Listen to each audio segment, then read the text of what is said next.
Good morning and welcome to this week's Grow, where we gather to recharge, organize, and work here as members of MWEC. We're so glad that you have chosen to join us this morning to uh, continue our media literacy series that we have about every other month with Meredith Gardner, our Director of Media Literacy here at MWEG. Today, we are going to be talking about skills for spotting flawed arguments. And I got a little peek at Meredith's presentation today, and I think you'll be pleasantly surprised of what you're going to learn today. And maybe it might bring up some feelings of how we can do this better. So I'm going to go ahead and turn the time over to Meredith, and we're going to talk about this. Awesome. Thanks, Rachel. Good morning, friends. Well, it's morning where I am. Happy Thursday, wherever you are. The week's almost over. I'm really glad to be with you and to be able to talk about this with you all today. I did want to take a moment and just acknowledge that for a lot of people, today is a really heavy day. There's been, obviously a lot of gun violence happening. There's just a lot of heaviness in the world, and today's the anniversary of September 11th. So I just want to encourage you all to take a break from social media or from the news if you need to. That's an important media literacy skill too.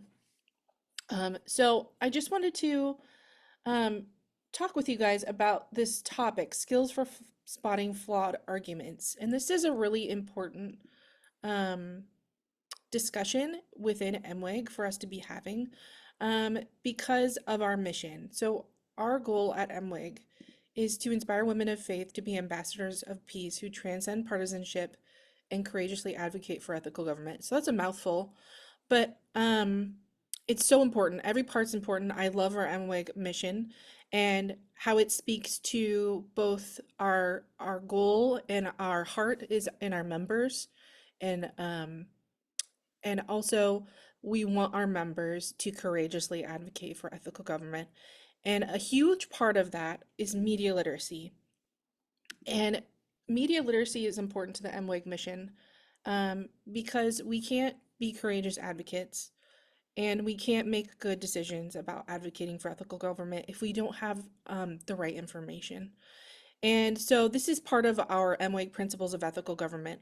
We believe that everybody has a duty to educate themselves about what's happening in the world and to try to find reliable sources of information and gain facts. And by doing so, then we can become peacemakers. So this is just deeply rooted in kind of our founding beliefs. Um, I also want to talk for a second, kind of frame up our discussion, that when I'm talking about arguments and skills for spotting flawed arguments, I'm not talking about contention, okay? I'm talking about points of view that might lead to conflict, but that's not the same as contention. Um, our peacemaking principles, two of them are that peacemaking is proactive and courageous, and that peacemaking has great tolerance for people and none for injustice. And so sometimes being a peacemaker involves moving into spaces of conflict and striving to love our neighbor at the same time, which is a huge challenge as we see in the, what's happening in the world today with our great polarization. It's really hard. And so I just kind of want to frame that up today, that when we're talking about arguments, I don't mean I don't mean contention per se. I mean talking about our different viewpoints. Okay, so the main points we're going to hit on today, and I'm going to try to make this pretty quick for you all, um, while noting that there are whole college courses taught about critical thinking skills like this. So I'm just going to kind of give you some kind of top level view of some different philosophy around logic and reasoning and critical thinking. And then I'm going to try to give you a practical application for each of these skills. But this is what we're going to talk about today. So the first thing I want to talk about, just really briefly, is thinking about your focus. And what I mean by that is Um, I have a big finger pointing at you in this. Why do I have a finger pointing at you here? And it's because I think as we practice these skills, it's really important to ensure that we first focus on improving ourselves and our own abilities.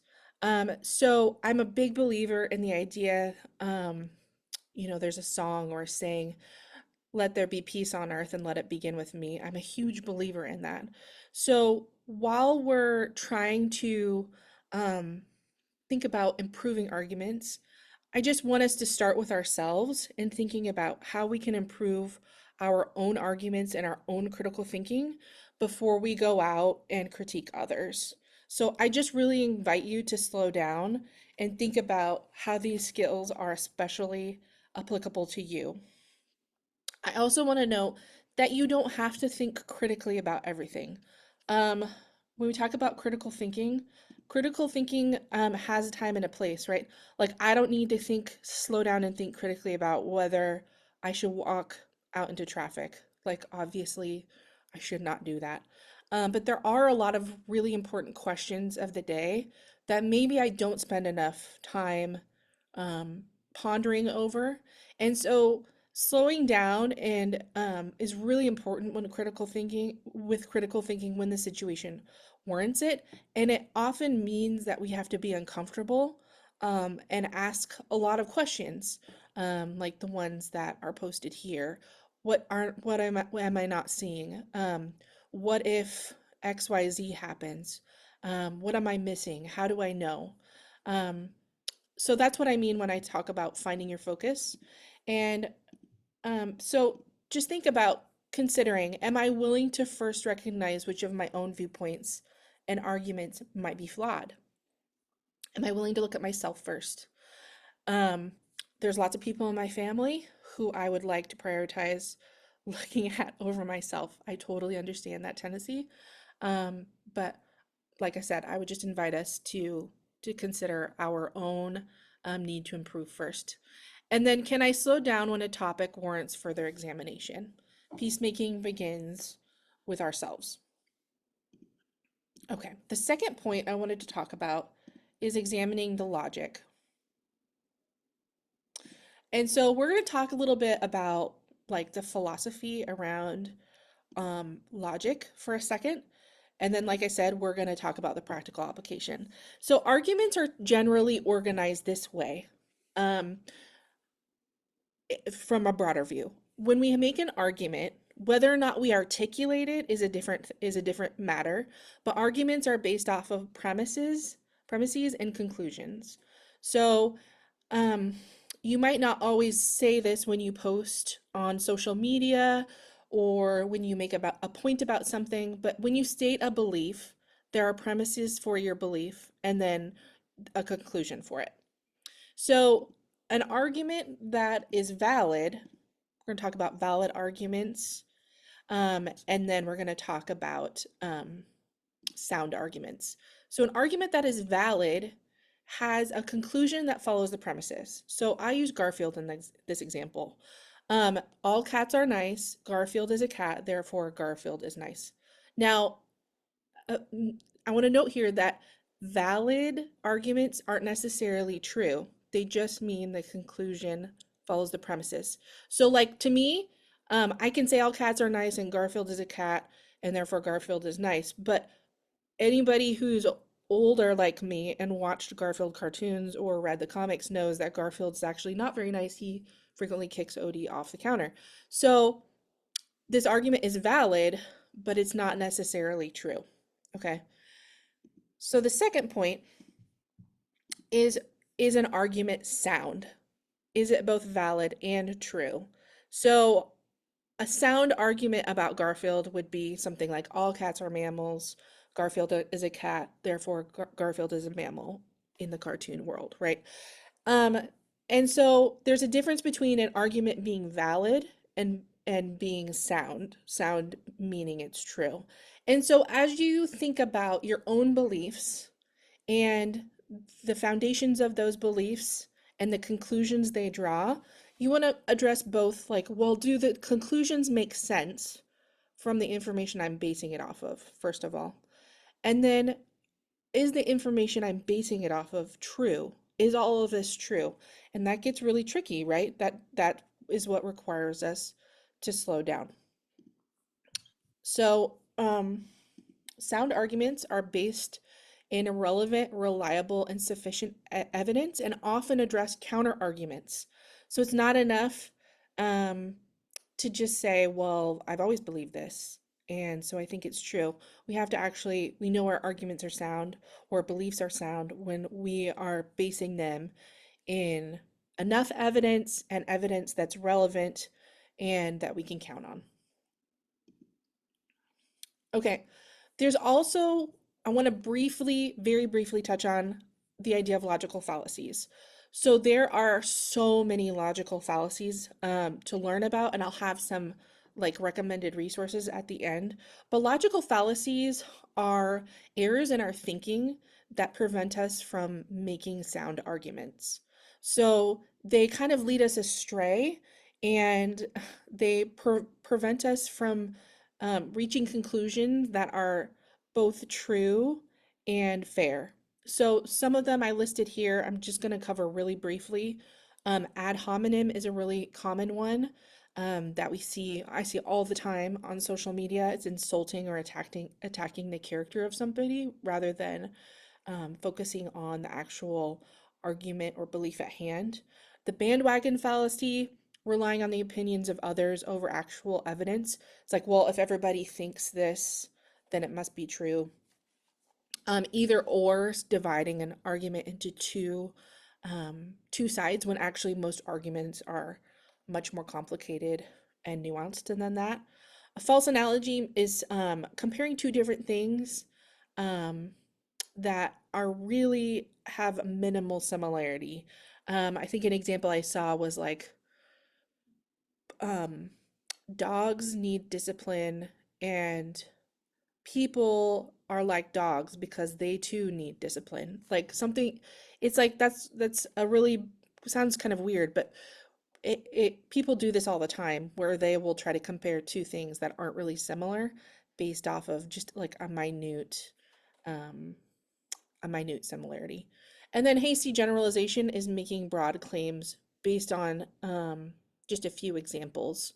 Um, so that might be um, like, for example, somebody walked into a town, let's say, and they only saw children while they were walking through the town. Hasty generalization would be concluding, oh, well, only children live here, when they haven't actually seen the full population of the town. They don't really know. So it's really important to, I would encourage you to kind of become familiar, if you're interested in this, with different logical fallacies and see how they show up in your own thinking and your own conversations. Um, and like I said, I'll have a link at the end to help you learn more if you would like. A practical applications of this, practical applications of this. So when you're examining logic, you want to ask yourself, does my argument make sense? Okay, so you want to slow down. You can say, I believe this. Your premises are probably hidden, right? You're not stating your premises. You have to slow down and say, well, why do I believe that? Is that belief based on reliable information? Um, does my conclusion match what I'm basing this on? And is it actually true? So, um, those are some questions you can ask yourself as you're thinking about the logic of your beliefs and your arguments. Okay, next we're going to talk about evaluating biases. And it's really important to keep in mind that everyone has bias. My background's in journalism, and you often hear people say, well, they're looking for an unbiased source of information.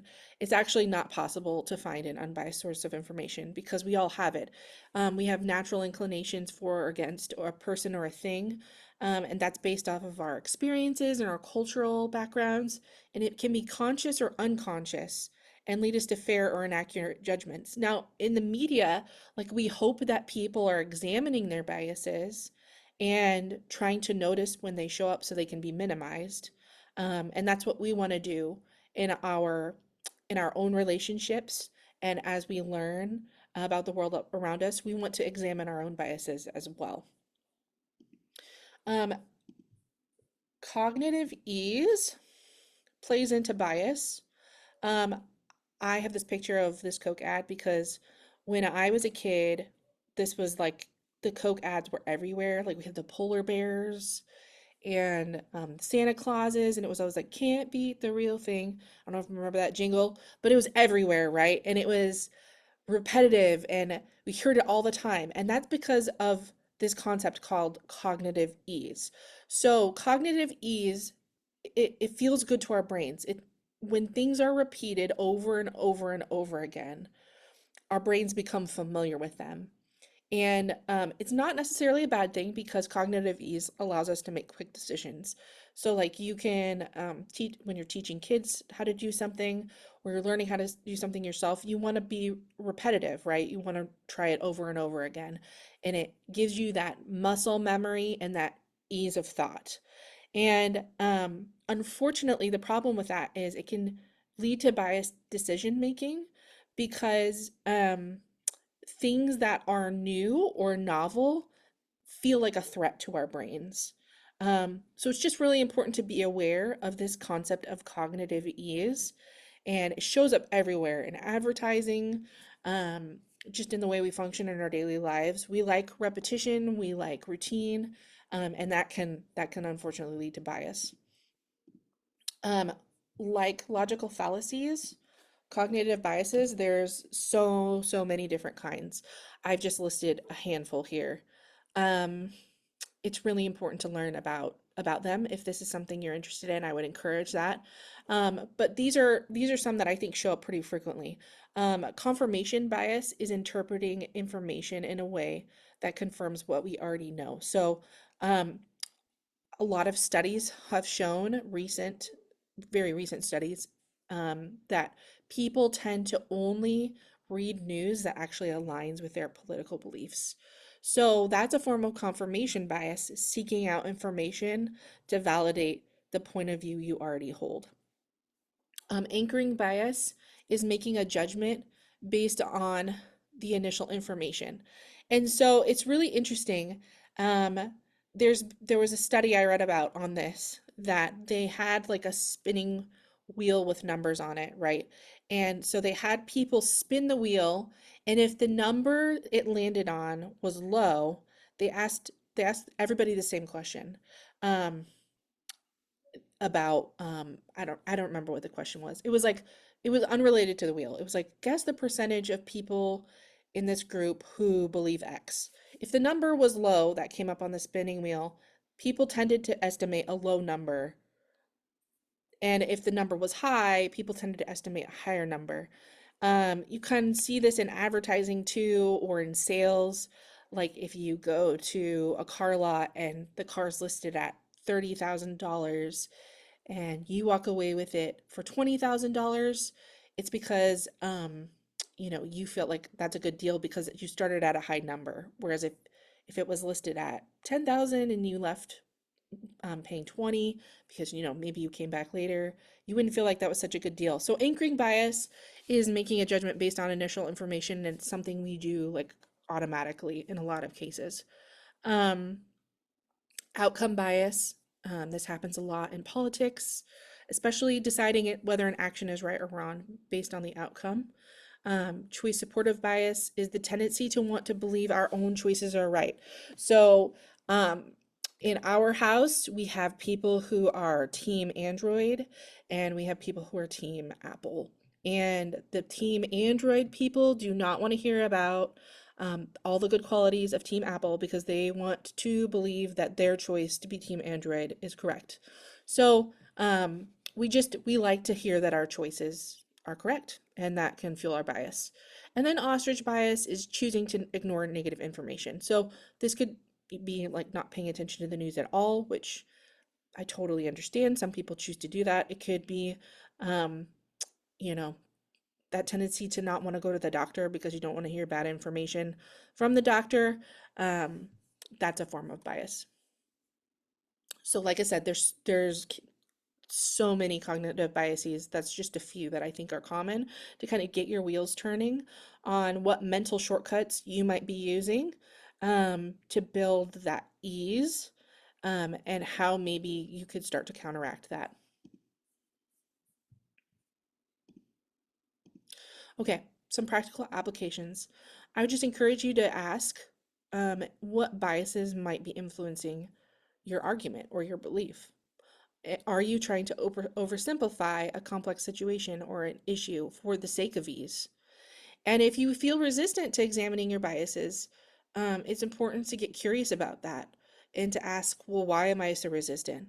Um, and slow it down and maybe spend some time um, learning more about how bias plays a role in what we believe. Okay. And then our fourth point that we wanted to touch on was leading with curiosity. And this is like a key peacemaking principle that is part of everything that we do in IMWIG, is we want people to lead out with curiosity. And this is the how of our finding flaws in arguments, right? When examining our beliefs and arguments, if we don't know the premises and the conclusion of what we believe, it's time to get curious. Um, when considering biases, if we, like I said, if we feel resistant to examining our biases, get curious about why that is. And as you do this with yourself, you're going to be able to better do it with other people, right? So when you go online and you see someone sharing an opinion that you disagree with, um, after you learn how to do this in yourself, it will become easier for you to say, huh, tell me more about why you believe that, right? Which is getting at the premises. Tell me more about why those experiences have led you to this conclusion. And when we get curious and get to know other people's complexities better, that really helps us build bridges and learn how to love our neighbors better.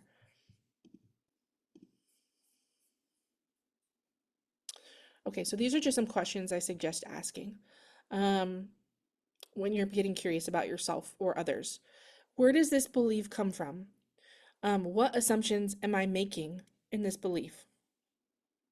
What kinds of things have influenced my worldview? What other viewpoints should I be considering? Like, what am I missing here? How do I know this is true? And who are the experts I can turn to? And once again, I think that this is something we can do within ourselves, and then we can do with other people when we feel like we are in a good place to do that.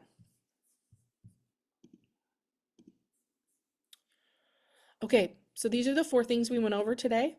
We talked about finding your focus, thinking about focusing on yourself, um, thinking about peace beginning within ourselves, and learning how to examine our own beliefs and our own arguments and finding the flaws in those before we go out to other people. Learning how to slow down and take time to think critically in the times when it is important, such as when we're preparing to vote, or before we go to an important meeting, or before we have a conversation with a family or a friend about a heated issue. Okay. Second, we talked about examining logic, which involves thinking about why we believe something and whether those beliefs are true and whether those beliefs actually make sense for the conclusion that we're drawing. Third, we talked about evaluating our biases and acknowledging that we all have bias. We all have subconscious beliefs, conscious and subconscious, that are influenced by our communities and our upbringing and our experiences, and learning to kind of discover how those biases might be affecting our arguments and our points of view. And then fourth, we talked about leading with curiosity, and some different questions we can ask ourselves as we examine um, arguments and beliefs, and we strive to be peacemakers with others. I wanted to share with you my thought that I believe that understanding ourselves and understanding others is what helps us make peace. This is how we engage with peacemaking in a practical way, is by slowing down and thinking about our own beliefs and the whys behind that. And then that's how we love ourselves. And then we love our neighbors by striving to do the same with other people in our lives. And I just wanted to close with this quote from President Nelson from the Time magazine interview he just gave. Because I felt like it was so pertinent to this topic. He said, imagine how different our world would be if more of us were peacemakers, building bridges of understanding rather than walls of prejudice, especially with those who may see the world differently than we do. Even small acts like reaching out across lines of faith, culture, or politics can open doors to healing. There is power in affording others the human dignity that all of God's children deserve. I wholeheartedly believe that critical thinking is a key aspect of building bridges of understanding between ourselves and other people. And that if we approach it from a peacemaking standpoint and we're curious and we have love for ourselves and our neighbors, I know that these skills will benefit you. And I just wanted to share these are some sources of further reading that I would suggest if you want to learn more about critical thinking or logical fallacies. A fun one, oh, I did not advance this slide. Okay. A fun one is the last one. It's called Your Logical Fallacy Is, and it has all kinds of like free downloadable content and posters that you can use to learn about logical fallacies. And I think the information can be kind of overwhelming sometimes. But if you're interested in that, I would suggest it and maybe take like one fallacy a week and learn about it so it doesn't become too much. Because, like I said, there's dozens. So that's all I have for you today. I appreciate the chance to share. And let me know if anybody has any questions.